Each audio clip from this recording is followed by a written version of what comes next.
네, 성탄 이브가 돌아왔습니다. 성탄의 계절이 되면은 세상은 화려한 불빛과 축제 분위기로 가득하지만은 정작 성탄의 주인공이신 예수님은 2000년 전에 가장 어둡고 소외된 그곳에서 첫 걸음을 떼신 것을 오늘 방금 읽은 본문이 우리에게 보여줍니다. 오늘 말씀을 통해서 낮고 천한 자리에 찾아오신 우리 구세주의 탄생이 우리에게 주는 참된 의미가 무엇인가 한번 살펴보려고 합니다. 자, 예수님의 이 탄생의 소식이 가장 먼저 전해진 곳이 헤롯의 궁궐도 아니고 또 예루살렘에 있는 종교 지도자들의 성전도 아니었다는 사실이 참 놀랍죠. 예수님의 성탄의 기쁜 소식이 가장 먼저 전해진 곳은 저들밖에 한밤중에 양틈에 자던 목자들, 우리 찬송한 것처럼 한밤중에 저 들녘에서 자기 양떼를 밤새워 지키던 목자들이었다는 거예요. 당시 유대사회에서 목자는 사회적으로 소외되고 천대받던 그런 계층이었습니다. 종교적으로도 정결 예식을 지키기가 어려웠기 때문에 부정한 자들로 취급받곤 했습니다. 뭐 늘 냄새나는 양들하고 뒹굴면서 사니까 24시간. 예. 그런데 하나님은 바로 그 낮은 자들에게 하늘의 영광을 가장 먼저 보여주셨다는 것입니다. 헬라 원문에 보면 하나님 보내신 주의 사자가, 천사가 그들 곁에 섰다 이렇게 기록되어 있는데요. 그래서 하나님께서 세상이 외면한 자들의 그 삶의 현장에 직접 찾아오셨다는 뜻이죠. 아멘. 오늘도 이 고단한 삶의 무게를 견디고 있는 저와 여러분에게 주님이 우리 삶의 현장에 찾아오시는 분이신 줄 믿습니다. 낮은 자를 찾아오신 그 하나님. 그 하나님의 영광이 그들을 둘러 비칠 때 목자들이 크게 무서워했다. 그랬어요. 이 거룩함을 직면한 죄인들의 본능적인 반응이죠. 근데 천사가 이렇게 말합니다. 무서워하지 말라. 보라, 내가 온 백성에게 미칠 큰 기쁨의 좋은 소식을 너에게 전하노라. 좋은 소식. 온 백성에 미칠 큰 기쁨의 좋은 소식. 좋은 소식. 굿뉴스. 헬라 유앙겔리온이라고 하는 이 단어는 원래 당시 로마 황제의 승전보나 황제 등극 소식을 알릴 때 쓰던 단어였습니다. 근데 무엇이 진짜 좋은 소식일까요?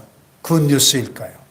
황제의 보좌가 아니라 강보에 쌓여 구유에 누워있는 아기가 유앙겔리온. 좋은 소식이라는 것입니다. 만왕의 왕이신 하나님이 가장 연약한 아기의 모습으로 그것도 짐승의 먹이통에 누우셨다는 사실이 얼마나 역설적인 그런 위로를 우리에게 주는지 모릅니다. 하늘의 왕이신 그분이 이 구유까지 낮아지셨다면 이 세상에 주님이 품지 못할 인생은 단 한 명도 없는 줄 믿습니다. 네. 자, 하늘의 군대가 천군 천사들이 호련히 나타나가지고 그 천사들과 함께 하나님을 찬송합니다. 찬송의 내용이 뭐예요? 지극히 높은 곳에서는 하나님께 영광이요. 땅에서는 하나님이 기뻐하신 사람들 중에 평화로다. 이렇게.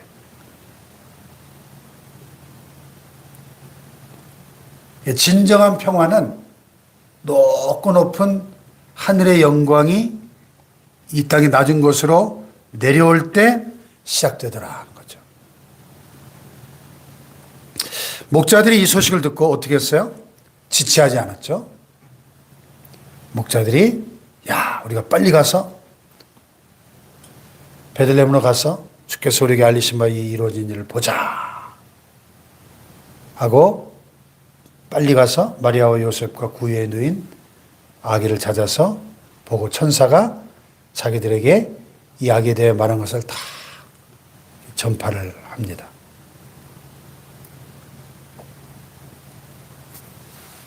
성탄의 신비는 머리로 이해하는 것이 아니고 목자들처럼 말씀대로 이루어진 사실을 확인하고 감격하고 달려가서 증언하는 것이죠.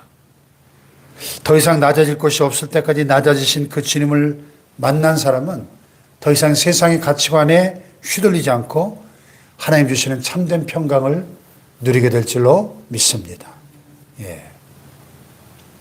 2000년 전 그 소외되고 낮고 천한 그 멸시받던 목자들의 그 삶의 현장에 찾아오셨던 그 주님, 오늘도 우리의 삶의 현장에 찾아오시는 주님이신 줄 믿습니다. 그 자리에 천사가 났던 그 자리에 성지순례 가보면 목자들의 들판 교회라는 아담한 참 예쁜 예배당이 이렇게 지어져 있어요. 뭐 성지순례를 다녀보면 막 엄청난 가톨릭에서 지은 대성당들도 많은데 참 저는 그 목자들의 들판 교회가 이렇게 마음에 참 남아요. 참 인상적이고 이렇게 딱 안에 들어가 보면 천장이 이렇게 도움 형식으로 천장이 굉장히 높은데 이렇게 원형으로 되어 있어요, 예배당이. 그래서 우리 같이 간 목사님 사모님과 함께 그 자리에서 아까 불렀던 찬송을 불렀거든요. 노엘 저들밖에 한밤중에.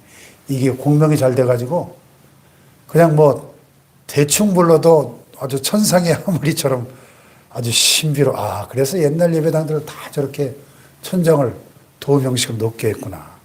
너무 아름다운 소리가 나더라고요. 네, 목자들의 들판교회. 여기에 한번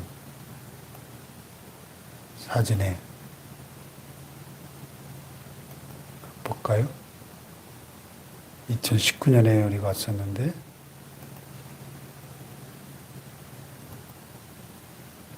첫날 마지막 5일차에 갔던 것 같은데 그 베들레헴 예수탄생 교회 갔다가 여기가 이제 예수탄생 교회인데 예수님의 구유가 있었던 그 자리에 이런 기념교회가 세워져 있고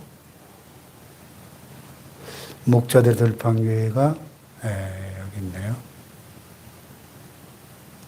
이렇게 아담한데 참 다음에 혹시 예배당을 지을 기회가 있으면 이런 예배당 한번 지어봤으면 좋겠다. 이렇게 저 안으로 들어가면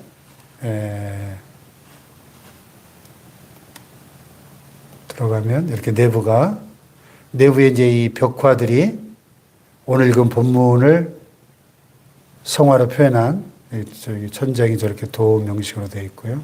라틴어로 뭐라고 써 있네요. 보면 이렇게 오늘 그 이야기가 이렇게 벽화에 천사들이 나타나서 목자들에게 알리는 모습, 그리고 목자들이 달려가서 구유에 누워 있는 아기에게 경배하는 모습, 그리고 이제 기뻐서 춤추면서 돌아가는 그런 모습까지 이렇게 표현을 했어요. 근데 여기서 참 인상적이었던 게 이제 이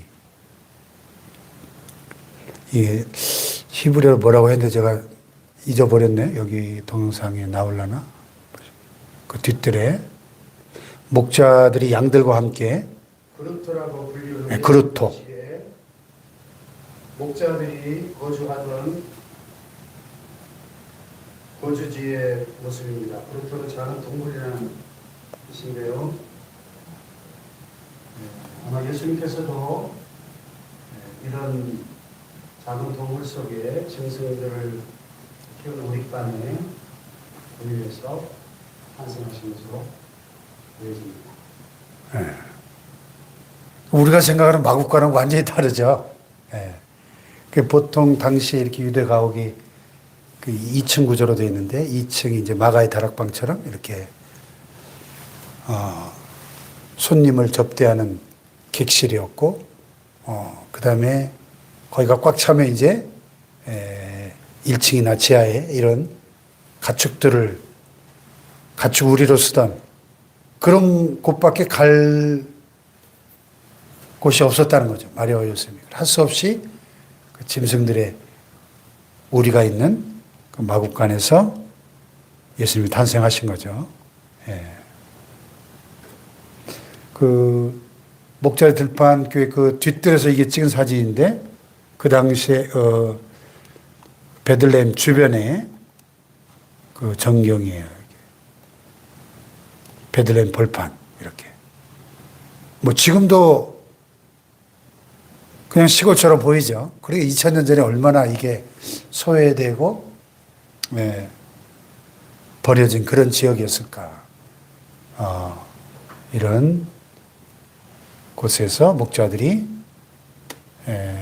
양떼들을 돌보다가 주님의 천사들을 만났던 거죠. 예. 이제 그 예수님 탄생하신 탄생 기념교회를 딱 들어가 보면 내부가 이렇게 화려하게 대성당으로 있는데 사실 예수님이 그 누우셨던 구유는 이 예배당의 지하로 들어가서 지하에 있던데 사람이 너무 많아가지고 구유가 있던 자리를 볼 수가 없었어요. 이게 이제 그 교회 입구예요.